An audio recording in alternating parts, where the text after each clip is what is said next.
నమస్తే. మనతో పాటు లైసెన్స్డ్ సర్వేయర్లు ఉన్నారు. వీళ్ళని ముఖ్యమంత్రి రేవంత్ రెడ్డి శిల్పకళా వేదిక పిలిచి వీళ్ళకు నియామక పత్రాలు ఇచ్చారు. పెద్దగా నియామక పత్రాలు పెద్ద సభ పెట్టేసి వీళ్ళకి ఇచ్చేసి ఇక రేపటి నుంచి మీకు ఉంటుంది పోండి, చూసుకోపోండి, మిమ్మల్ని కోటీశ్వర్లను చేస్తాం, మీకు అయిపోయింది అన్నట్టుగా చెప్పారు. కానీ ఆ నియామక పత్రాలు తీసుకున్నటువంటి లైసెన్స్డ్ సర్వేయర్లు గత కొన్ని రోజులుగా ధర్నా చౌక్లో కూడా వేల సంఖ్యలో తెలంగాణ రాష్ట్ర వ్యాప్తంగా ఉన్నటువంటి లైసెన్స్డ్ సర్వేయర్లు పెద్ద ఎత్తున ధర్నా కూడా చేయడం జరిగింది. ఇప్పటికి ఒక 3 నెలలు 4 నెలలుగా వస్తుంది. ఎలాంటి ఫలితం లేక ఈరోజు తెలంగాణ భవన్లో వీళ్ళు రావడం జరిగింది. అసలు ఏంటి వీళ్ళ ప్రాబ్లం, ఇప్పటికీ ఎవరు స్పందించకపోవడం ఏంది, ఒకసారి మాట్లాడిచ్చే ప్రయత్నం చేద్దాం. అన్న చెప్పండి, మీరు ఎక్కడి నుండి వచ్చారు, అసలు మీ బాధ ఏంది, ఏం చెప్తారు? నమస్కారం అన్న, నా పేరు దేవునూరు రాజు, వరంగల్ జిల్లా అధ్యక్షుడు. వరంగల్ నుంచి ఈరోజు ఇక్కడ రావడం జరిగింది. ఎందుకు ఇక్కడ వచ్చినామంటే, నేను రోజున మేమందరము మా తెలంగాణ రెవెన్యూ లైసెన్స్ సర్వేల సమస్యల గురించి మా డిమాండ్గా పెడుతూ సర్వే భవన్ దగ్గర శాంతియుత ధర్నా నిర్వహిస్తున్నప్పుడు పోలీసులు అక్రమంగా మమ్మల్ని అరెస్ట్ చేసి నిర్బంధించారు. సాయంకాలం నాటి వరకు 4-5 పోలీసులు మమ్మల్ని నిర్బంధించి 200 నిర్బంధించి తర్వాత విడుదల చేశారు. ఆ క్రమంలో మాకు శాసనసభ పక్ష నేత శ్రీ తన్నీర్ హరీష్ రావు గారు స్పందించి వారు మాకు సంఘీభావం ప్రకటించారు. మీకు అండగా ధైర్యంగా ఉంటారు, ఈరోజు తెలంగాణ భవన్ రండి, మేము మాట్లాడతాం చెప్పి ఆవడంతో ఇక్కడ రావడం జరిగింది. ఇక ముఖ్యంగా సమస్యలోకి వెళ్తే గత ప్రభుత్వం చేపట్టిన ధరణి చట్టాన్ని బంగాళాఖాతంలో కలిపేస్తా అని చెప్పి ఎంతో ప్రతిష్టంగా చేపట్టిన భూభార చట్టం కింద లైసెన్స్ సర్వేల నియామకం చేపట్టడం జరిగింది. ఇందులో ఏంటంటే రైతాంగ వ్యవస్థలు రైతులు క్రయ విక్రయాల సందర్భాల్లో దస్తావేజుల దాన్ని తయారు చేసే సందర్భాలలో ఎవరైతే రైతు ఆ భూమిని కొనాలనుకుంటున్నారో అమ్మాలనుకుంటున్నారో రైతుకి ఆ దరఖాస్తు చేసుకుంటే లైసెన్స్ సర్వే ఎక్కడికి వెళ్ళి ఆ భూమిని కొలిసి డిజిటలైజేషన్ డిజిపీఎస్ మిషన్ ద్వారా కొలిసి దాని అక్షాంశాల రేఖాంశాల మీద తీసుకొని దాన్ని ఒక మ్యాప్గా క్రియేట్ చేసి స్థానిక తహసీల్దార్ గారికి ఇవ్వాలి. దాన్ని తహసీల్దార్ దాన్ని పరిశీలించి ఆ రిజిస్ట్రేషన్ ప్రక్రియను పూర్తి చేస్తారు. ఇటువంటి గొప్ప కార్యక్రమంలో మమ్మల్ని తీసుకున్న ప్రభుత్వము మాకు సంవత్సరం దాటిపోతుండగా మాకు ఎటువంటి పని ఇవ్వలేదు, మాకు ఉపాధి ఇవ్వలేదు. స్వయం ఉపాధి కింద మీరు ప్రతి నెల 30,000 పైగా సంపాదించుకోవచ్చు అని చెప్పిన ప్రభుత్వము మేము ఎంతో ఆశ పెట్టుకున్నప్పటికీ అవి గాలి మాటలు నీళ్ళ మూటలుగానే మిగిలిపోయినాయి. మేము ప్రభుత్వాన్ని డిమాండ్ చేస్తున్నాము, మీరు వెంటనే మా అందరికి కూడా శాలరీ కేటాయించండి, మా అందరికి కూడా గౌరవవేతనం కేటాయించండి. మొన్న ఉపాధి లేక, పని లేక, వేతనాలు లేక మా సగటు లైసెన్స్ సర్వేయర్ నాగర్ కల్చర్ చెందిన బంగారయ్య తీవ్రమైన మనస్తత్వం చనిపోవడం జరిగింది. నిన్న కామారెడ్డి జిల్లాలో ఒక మిత్రుడు సర్వే పనులు నిర్వహిస్తుండగా పాము కాటుతో అతను ఇప్పుడు కోలవిటర్ అనే మిత్రుడు కూడా అక్కడ మరి హాస్పిటల్లో ఎమర్జెన్సీ వార్డు ఉండడం జరిగింది. మేము గవర్నమెంట్ డిమాండ్ చేస్తున్నాం, మేము మొండి వైఖరి వీడాలి, మేము మొండి బట్టి వీడి రైతాంగ వ్యవస్థకి వెండదనవలసిన లైసెన్స్ సర్వేలను అడ్డు తిరగొట్టకుండా మా సమస్యలు తీర్చి అవన్నీ సకాలంలో స్పందించి మా యూనియన్తో మీ ప్రభుత్వ అధికారులు ప్రభుత్వ నేతలు చర్చలు జరిపి మా సమస్యలు తీర్చితే ఈ రైతాంగ వ్యవస్థ మేలిసిన వాళ్ళు అవుతాము.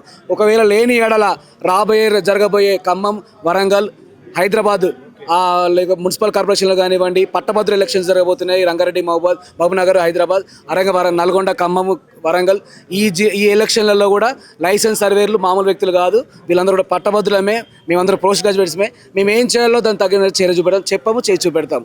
ప్రభుత్వం మారకపోతే వినకపోతే ఈ ఉద్యమం ఇప్పటితో ఆగిపోదు. ఖచ్చితంగా నిరంతరం మేము ప్రయత్నిస్తూనే ఉంటాం, పోరాటం చేస్తూనే ఉంటాం. అలా చెప్పండి, మీకు నియామక పత్రాలు ఇచ్చిన తర్వాత మీతోటి ఏం పని చేస్తున్నారు, అసలు మీకున్న సమస్యలు? అసలు మాతో పనే చేస్తున్నాడు ఆయన ఎందుకు తీసుకున్నాడు ఆయనకు క్లారిటీ లేదు.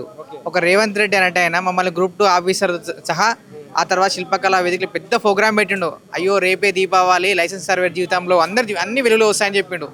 వెలుగులు లేదు, ఏం లేదు, ఆగం పాలన ఉంది. ప్రజాపాలన వెట్టి చాకిరి పాలన, రాజ్యాంగం చేతులు పట్టుకునే రాహుల్ గాంధీ ఒక్కసారి వెనక మరి నిరుద్యోగుల మీద గద్దెనెక్కిన సీఎం నువ్వు.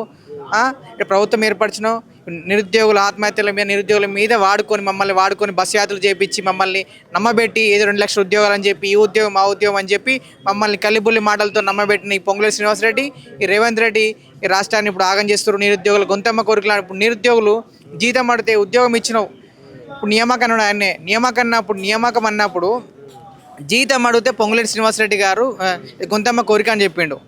ఇదే నా ప్రజాపాలన వెట్టి చాకిరి నీ పాలన. మీరు పెద్ద ఎత్తున ధర్నా చౌక్లో కూడా ధర్నా చేశారు, అప్పటి నుండి ఇప్పటి వరకు కూడా ఎలాంటి స్పందన రాలేదా? ప్రభుత్వం దేనికి స్పందిస్తలేదు, ఒక అంశం మీద కాదు. ప్రభుత్వం ప్రజల సమస్యలపైన మరియు ఈ సమస్య పైన దేని మీద స్పందన లేదు. వాళ్ళు ఒకటే మొండి వైఖరి, ఎవరైనా ఏమైనా చేసుకొని. ఇప్పుడు మేము దాదాపు 5-6 చోట్ల ధర్నాలు చేసినాము. నిన్న శాంతియుతంగా ర్యాలీ చేస్తుంటే అనామతం అందరిని ఎత్తుకొని స్టేషన్లు పెట్టి బంధించి లాఠీచార్జ్ చేయడం జరిగింది. ఇవన్నీ మానుకోవాలి రేవంత్ రెడ్డి, ఇప్పటికైనా బుద్ధి తెచ్చుకో. ఒకవేళ నువ్వు ఈ వైఖరి మానకపోతే, నువ్వు నిరుద్యోగుల పట్ల ఈ వైఖరి మానకపోతే నేను నెక్స్ట్ ఎలక్షన్లో కంపల్సరీ గద్దె దింపేది మేమే. పొంగులేటి శ్రీనివాసరెడ్డి గారు మీ ఎలక్షన్లో కూడా మేము పోటీ చేసేది మేమే. ఇప్పుడు వచ్చే ఎమ్మెల్సీ ఎలక్షన్లో కూడా నిరుద్యోగుల నుంచి కూడా మా లైసెన్స్ సర్వే మిమ్మల్ని ఓడేయడానికి ప్రయత్నిస్తున్నాం.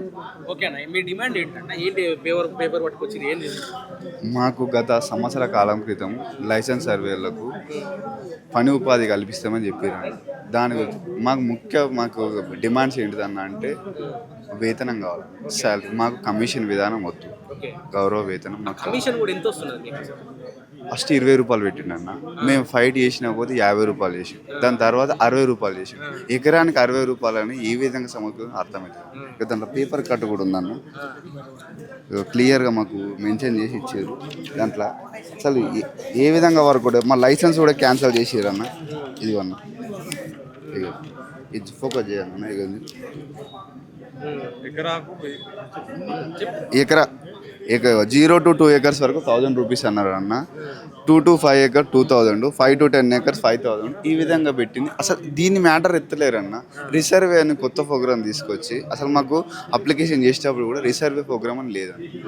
దీంట్లో బీసీ జనరల్ వాళ్ళకు 10,000 మాకు కోచ్ తీసుకునేటప్పుడు, బీసీలకు 5,000, ఎస్సీ ఎస్టీ వాళ్ళకు 2,500 చొప్పున తీసుకొని మాకు 45 రోజులు క్లాసెస్ చెప్పి 60 రోజులు ఏమంటారు ట్రైనింగ్ పీరియడ్ ఇచ్చి ఇన్ని సమయం వెయిట్ చేసిన తర్వాత 1.5 year వచ్చిన తర్వాత మాకు ఇంతవరకు వర్క్ కలిపియట్లేదు. అసలు ఇంతవరకు మాకు వేతనం లేదు, సరైన ప్రాపర్గా ఏది లేకుండా.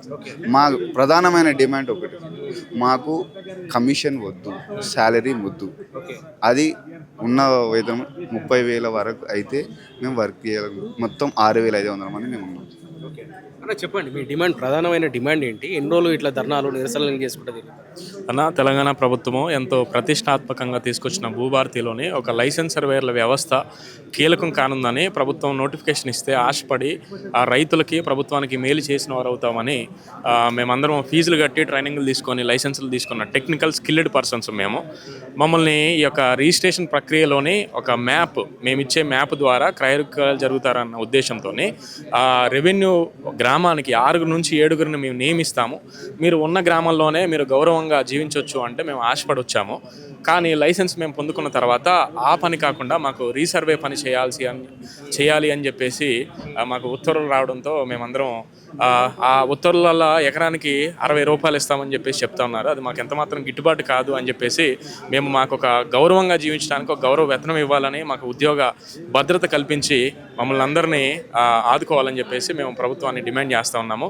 గతంలో కూడా అనేక మార్లు మేము ఇందిరా పార్క్ దగ్గర ధర్నా నిర్వహించడం జరిగింది. అలాగే ప్రజాభవన్కి వెళ్ళి మా యొక్క విన్నపాన్ని తెలియజేయడం జరిగింది. నిన్నటి దినాన్ని కూడా మేము శాంతియుతంగా మా యొక్క డిమాండ్లను తెలియజేయడానికి వెళ్తే అక్రమంగా మమ్మల్ని అందరినీ అరెస్ట్ చేయడం జరిగింది. ఈ విధానం సరికాదని చెప్పేసి మేము తెలియజేస్తూ ఉంటున్నాం. ఇకనైనా ఈ యొక్క ప్రభుత్వం లైసెన్స్ సర్వేయర్ల మీద మౌనం వీడి మీరు వీరికి న్యాయం చేయాలని, వీరికి ఒక ఉద్యోగ భద్రతను, ఉపాధిని, గౌరవంగా జీవించే ఒక ఆశయాన్ని మీరు కల్పించాలని చెప్పేసి మేము లైసెన్స్ సర్వేయర్లు మేము డిమాండ్ చేస్తాం. చెప్పండి, ఎక్కడ నుండి వచ్చారు మీరు? అన్న మాది మేడ్చల్ మల్కాజ్గిరి డిస్టిక్ అన్న. గవర్నమెంట్ ఎంతో ప్రతిష్టాత్మకంగా మమ్మల్ని రిక్రూట్ చేసుకుంది. గౌరవ ముఖ్యమంత్రి వర్యులు అక్టోబర్ 19వ తారీఖు రోజు శిల్పకళా వేదికలు అంగరంగ వైభవంగా డిస్టిక్ నుంచి బస్సులు పెట్టి తీసుకొచ్చి మాకు నియామక పత్రాలు ఇచ్చారు. నియామక పత్రాలు ఇచ్చి ఇప్పటికీ సంవత్సరం దగ్గరికి వస్తున్నది. కానీ ఇప్పటికీ మాకు ₹1 ఇన్కమ్ లేదు, ఏం లేదు. మాకు ఏమనంటే మాకు ఫస్ట్ లైసెన్స్ ఇచ్చినప్పుడు ప్రీ మ్యూటేషన్ వర్క్ కోసం లైసెన్స్ సర్వేను అలాట్ చేసుకుంటామని చెప్పింది. ఇప్పుడు రీసర్వే వర్క్ చేయమంటున్నది. రీసర్వే వర్క్ చేసినా మాకు తగిన గౌరవ వేతనం, తగిన పారితోషకాలు ఇస్తే మేము వర్క్ చేయడానికి లేదు. ₹60, ఎకరానికి ₹60 అంటే ఛాయ్ తాగితే ₹30, ₹40 మళ్ళీ పెట్రోల్కి అవుతున్నాయి. అవి పెట్టుకొని పోయి చేయంత అయితే లేదు. కానీ చేయాలంటుంది. చేయకపోతే గౌరవంగా మాకు ఇచ్చిన లైసెన్స్ రద్దు చేస్తున్నది కామారెడ్డి డిస్టిక్. ఒక 20 మంది లైసెన్స్ చేసింది. దౌర్జన్యంగా చెప్పిస్తున్నది వర్క్.